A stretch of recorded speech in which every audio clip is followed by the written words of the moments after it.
की दहाड़, तेहरान का प्रहार, दुनिया के सिर पर मंडरा रहा संहार।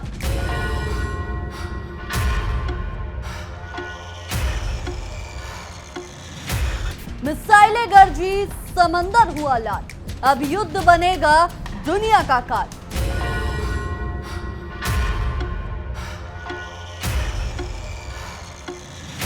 नमस्कार, मैं नंदिनी सिंह और आप देख रहे हैं हमारा खास शो विश्व युद्ध।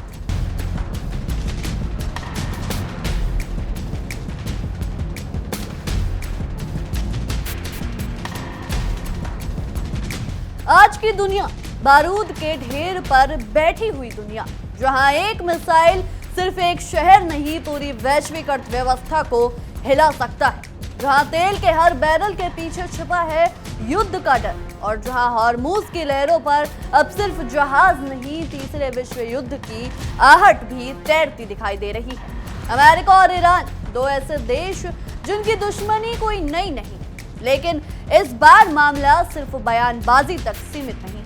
एक बार समुद्र में लगी आग, इस बार युद्धपोतों को निशाना बनाया गया है।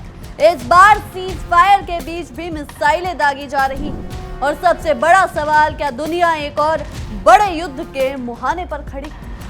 डोनाल्ड ट्रंप ने दुनिया को खुली चेतावनी दी है। उन्होंने कहा कि सीज फायर अभी लागू है, लेकिन अगर ये टूटा तो ऐसा धमाका होगा जिससे दुनिया सिर्फ देखेगी नहीं, महसूस करेगी। ट्रंप के शब्द थे, अगर सीज फायर टूटा तो आपको बताने की जरूरत नहीं पड़ेगी, ईरान से उठती रोशनी का पहाड़ खुद सब बता देगा। सोचिए, एक अमेरिकी राष्ट्रपति, इतनी बड़ी चेतावनी, इतनी आक्रामक भाषा, और उसी समय हॉर्मूज के समुद्र में अमेरिकी युद्धपोतों पर हमला। यह सिर्फ एक सैन्य टकराव नहीं, ये ताकत दिखाने की लड़ाई है, ये मनोवैज्ञानिक युद्ध है, और शायद आने वाले समय की सबसे खतरनाक रणनीतिक बाजी। रिपोर्ट्स के मुताबिक आपको बताया, अमेरिकी नौसेना के 3 बड़े युद्धपोत, यूएस ट्रक्सन, यूएस राफेल, पेराल्टा और यूएस मेसन, हॉर्मुज स्ट्रेट से ओमान की खाड़ी की तरफ बढ़ रहे थे। तभी उन पर ड्रोन, मिसाइल और स्पीड बोट से हमला। अब अमेरिका कह रहा है कि उसके सभी हमले नाकाम कर दिए गए, कोई नुकसान नहीं हुआ।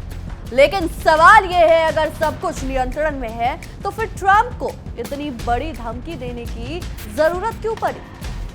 क्योंकि असली डर सिर्फ एक हमले नहीं, बल्कि असली डर उस रास्ते का है जिससे दुनिया का लगभग 20% तेल गुजरता है। स्ट्रेट ऑफ हॉर्मूज दुनिया की सबसे खतरनाक समुद्री नस, अगर यहाँ युद्ध बढ़ता है तो तेल की कीमतें आसमान छू सकती है।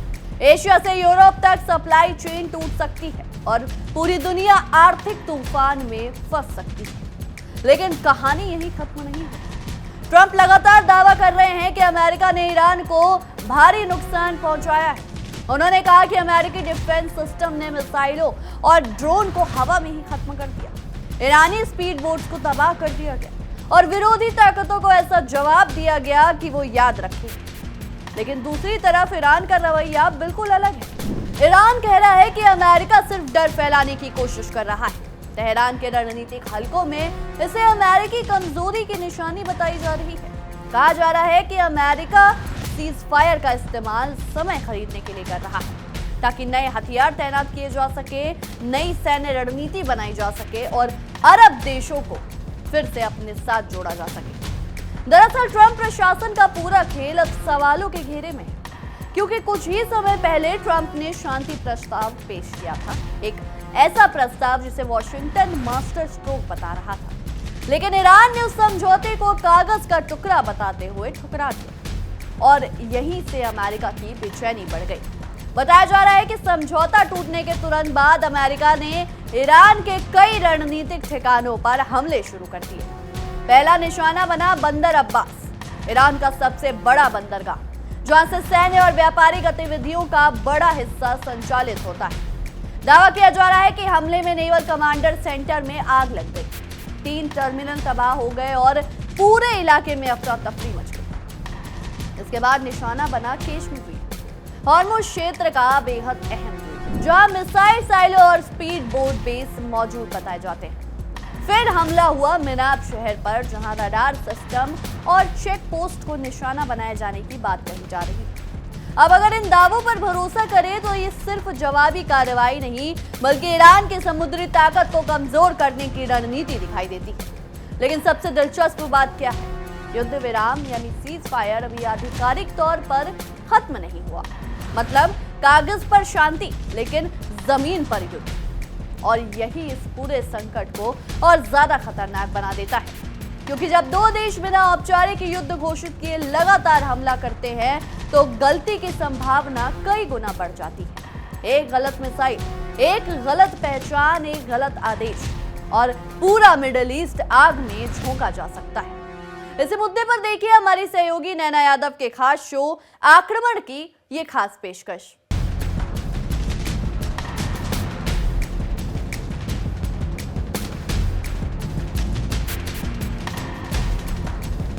अमेरिका ने संयुक्त राष्ट्र में प्रस्ताव पेश किया जिसमें ईरान के खिलाफ कार्रवाई की मांग की गई। आइए आपको बताते हैं आखिर ये प्रस्ताव है क्या जिसमें कार्रवाई की बात कही जा रही है ईरान के खिलाफ सख्त। दरअसल ईरान के खिलाफ अमेरिका पहुंच चुका है, यूएन में पेश किया है प्रस्ताव। दुनिया भर से ईरान पर दबाव बनाने की अपील एक तरह से अमेरिका कर रहा है। अमेरिका दुनिया से अपील कर रहा है कि भाई ईरान को समझाओ, स्ट्रेट ऑफ हॉर्मुज में हमले और माइंस बिछाने से रोकने की अपील की गई है। ईरान ने दरअसल स्ट्रेट ऑफ हॉर्मुज को कंट्रोल करने के लिए कई जगहों पर माइंस बिछाई हैं, ऐसा दावा किया। अब अमेरिका और बहरीन ने बाकायदा एक मिलकर प्रस्ताव तैयार किया जिसमें सऊदी, यूएई, कुवैत और कतर का भी प्रस्ताव को समर्थन है, ये दावा किया जा रहा है। अब दूसरी तरफ ईरान ने इस प्रस्ताव को एक तरफा बताया और इसे खामियों से भरा बता दिया। इस प्रस्ताव पर चीन और रूस ने एक तरह से ऐतराज जता दिया, यानी वीटो लगा दिया है। रूस की प्रस्ताव वापस लेने या दोबारा लिखने की एक तरह से मांग है। वहीं इसी तरह से चीन ने भी बाकायदा इस प्रस्ताव को पक्षपातपूर्ण बताया है, जिसकी एक तरह से उम्मीद जताई जा रही थी क्योंकि ईरान को रूस और चीन सपोर्ट कर रखे हैं। अब आपको बताते हैं कि ईरान का रूस चीन कैसे सुरक्षा कवच बना हुआ है और इस पूरे युद्ध में क्यों ईरान अमेरिका के साथ में कहीं से कहीं तक कमतर नहीं नजर आया। उसके पीछे अमेरिका के साथ में इस युद्ध में ईरान और चीन भी, एक तरह से कहा जाए रूस और चीन भी ईरान के साथ में अप्रत्यक्ष तौर पर खड़े हुए हैं या इनविजिबल रूप में खड़े हुए। समझिए किस तरह से रूस की भूमिका है। रूस ने खाड़ी युद्ध में ईरान को डायरेक्ट सैनिक दिए ही नहीं, हाँ, लेकिन रूस ने दी है तकनीक और रूस ने तकनीकी मदद से इजराइल यूएस की मुश्किलें बढ़ा दी। रूसी सैटेलाइट्स ने रियल टाइम लोकेशन एक तरह से ईरान के साथ में साझा की और उन रियल टाइम लोकेशंस में दावा किया गया कि यूएस के मिडिल ईस्ट में जो युद्धपोत हैं, एयर बेसेस हैं, उनकी डिटेल्स हैं। इजराइल के सैन्य ठिकानों की भी रियल टाइम लोकेशन दी गई। इजराइल के बिजली ग्रिड और ऊर्जा बुनियाद ढांचे से जुड़ी हुई भी जानकारियां ईरान के साथ में साझा की गई हैं। लगभग 55 ठिकानों की सूची रशिया की तरफ से ईरान को दी गई थी ताकि ईरानी मिसाइलें बिल्कुल सटीक प्रिसाइज हमला कर सके। ये तो रूस की बात हुई। अब चीन की भूमिका क्या है? चीन का ध्यान दरअसल ईरान की अर्थव्यवस्था को ढहने से बचाने पर है। चीन ने ईरान को विध्वंसक ड्रोन्स, हथियार ईरान को सौंपे हैं, मिसाइलों के पार्ट्स दिए और ऐसी सामग्री भेजी है जिससे ईरान को संजीवनी मिली है। समंदर के नाकेबंदी के बावजूद चीन अभी भी ईरान के तेल का मुख्य खरीदार है और यही तो दोनों के बीच में साझेदारी है कि एक देगा टेक्नोलॉजी और दूसरा देगा सस्ता तेल। और चलिए आगे बढ़ते हैं, बात कर लेते हैं अगली बड़ी खबर की। अगली बड़ी वॉर ब्रेकिंग, ईरान ने अमेरिका के दावे को किया है खारिज। ईरान ने अमेरिका के दावे को खारिज कर दिया है। अराक्ची ने मिसाइल से जुड़े हुए दावे खारिज कर दिए। अब अराक्ची कह रहे हैं कि हमारी मिसाइलें अभी खत्म नहीं हुई हैं। CIA की जानकारी गलत है, अब्बास अराक्ची कह रहे हैं। डोनाल्ड ट्रंप के दबाव के सामने ईरान झुकने वाला नहीं है, ये बात भी क्लियर कट स्पष्ट की जा चुकी है। अब आपको बता दें जिस तरह से लगातार दबाव बनाया जा रहा है अमेरिका की तरफ से, अब्बास अराक्ची कह रहे हैं हम झुकेंगे नहीं। अमेरिका और ईरान के बीच में जो भीषण जंग हुई उसमें नुकसान भले ही ईरान का बहुत हुआ, तबाही भले ही ईरान के जर्रे जर्रे में नजर आती है, लेकिन अमेरिका भी बर्बादी से अछूता नहीं है। ईरान के पलटवार से जो नुकसान अमेरिका का हुआ, ईरान का पुनर्निर्माण अगले कुछ साल अरबों डॉलर की लागत से भले ही पूरा हो जाए, लेकिन अमेरिका को जो नुकसान हुआ उससे उभरने में तो कहीं ज्यादा मेहनत करनी पड़ेगी।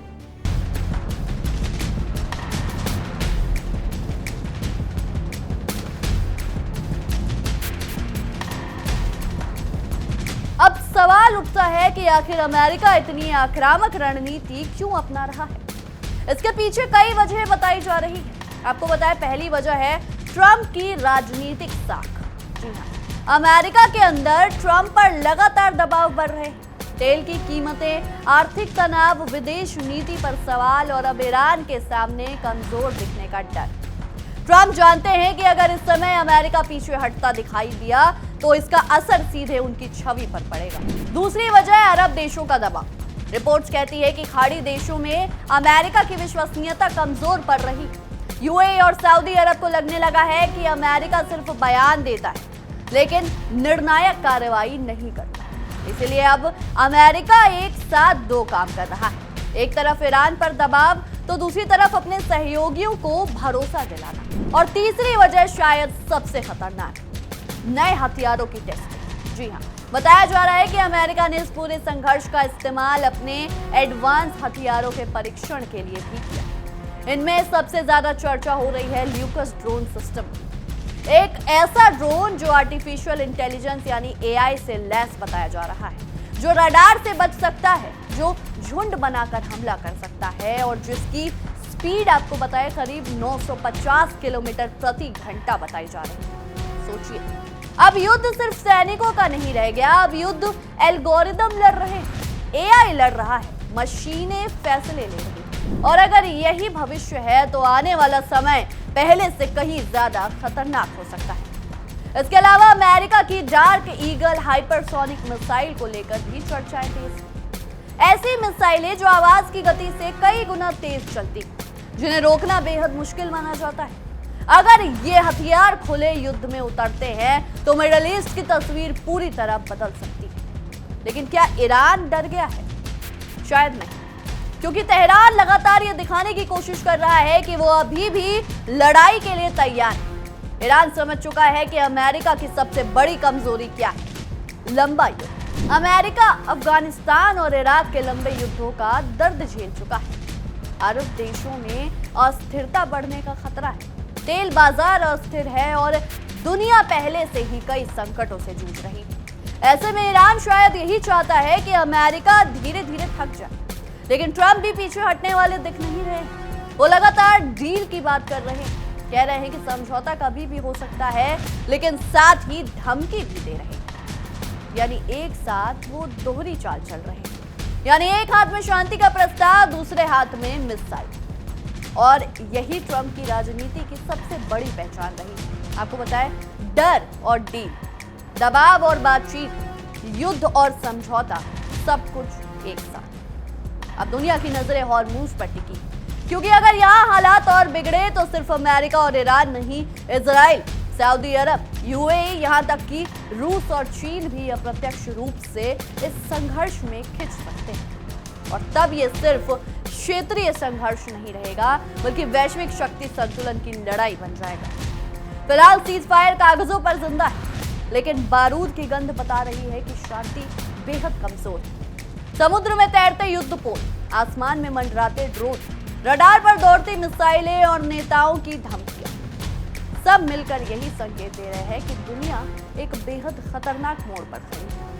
अब देखना यह होगा कि क्या ट्रंप की धमकी ईरान को पीछे हटाएगी या फिर तेहरान ऐसा जवाब देगा जो पूरी दुनिया को हिला देगा।